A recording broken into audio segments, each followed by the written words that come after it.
চীনের রাষ্ট্রদূত আজকে একটা কথা বলেছেন বিএনপি জামাতের সঙ্গে যোগাযোগে গত 10 বছর বাধা দেওয়া হয়েছিল। এটা বলার অপেক্ষা রাখেন, এটা স্বাভাবিক।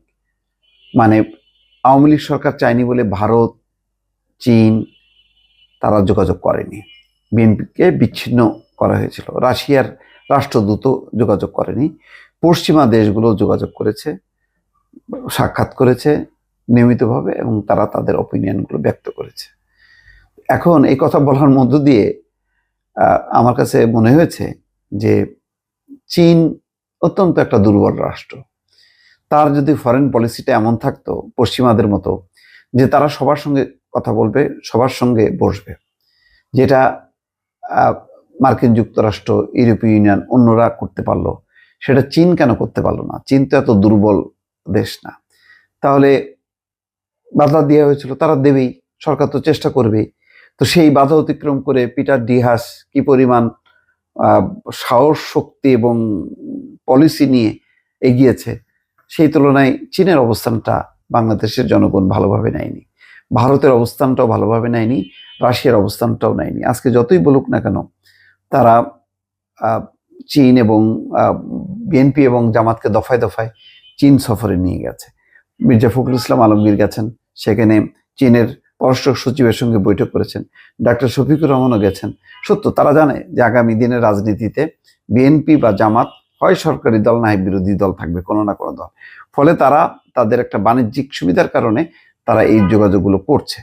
এখন কিন্তু যেই পলিসি আগে তারা ছিল, যে আওয়ামী লীগ বিএনপি সবার সাথে বসছে, গত 15 বছরে তারা সেটা করেনি। শুধু তাই না, বসার ব্যাপারটার চেয়েও বড় কথা ছিল তাদের একটা রাজনৈতিক অবস্থানও ছিল। পশ্চিমারা যখন নাকি অবাধ, সুষ্ঠু, নিরপেক্ষ নির্বাচন হয়েছে, তখন তারা বলেছে যে বাংলাদেশের নির্বাচন বা রাজনীতিতে পশ্চিমারা বা মার্কিন যুক্তরাষ্ট্র হস্তক্ষেপ করছে, এই কথা পর্যন্ত বলেছে। তার মানে কোনো কাজে লাগেনি বাংলাদেশের গণতান্ত্রিক আন্দোলন, সুষ্ঠু, অবাধ, নিরপেক্ষ নির্বাচনের ব্যাপারে একটা লাইনও তারা উচ্চারণ করেনি। এটা হলো বাস্তবতা। আজকে যতই বলুক না কেন, এটা মানতে বা বিশ্বাস করতে আমার ব্যক্তিগতভাবেও কষ্ট হচ্ছে।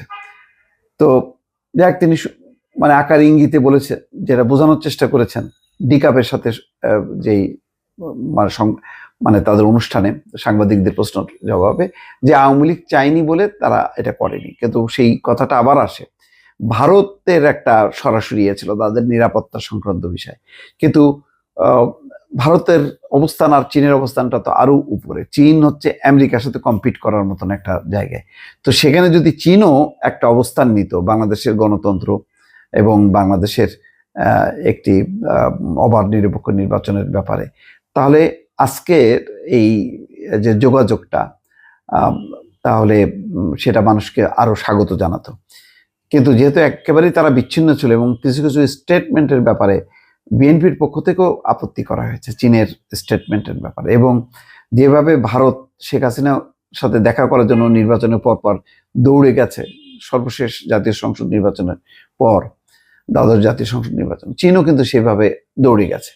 ফলে মানে যদিও শেষ মুহূর্তে চীন বিমুখ ছিল, যার জন্য শেখ হাসিনা তার সফর সংক্ষিপ্ত করে চলে এসছে, কিন্তু মানে কোনো বক্তব্য কিন্তু গণতন্ত্রের পক্ষে, সুষ্ঠু নির্বাচনের পক্ষে পশ্চিমারা যেভাবে তাদের বক্তব্য বাংলাদেশের মানুষকে অনুপ্রাণিত করেছে, সেই অবস্থানে কিন্তু ছিল না চীন। এটা হচ্ছে বাস্তবতা, এটা দুঃখজনক।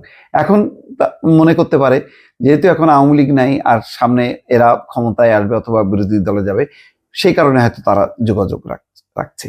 ফলে চীনের এই বক্তব্যটা খুব সঠিক এটা মনে হচ্ছে না। দর্শক ভালো থাকবেন, আল্লাহ হাফেজ।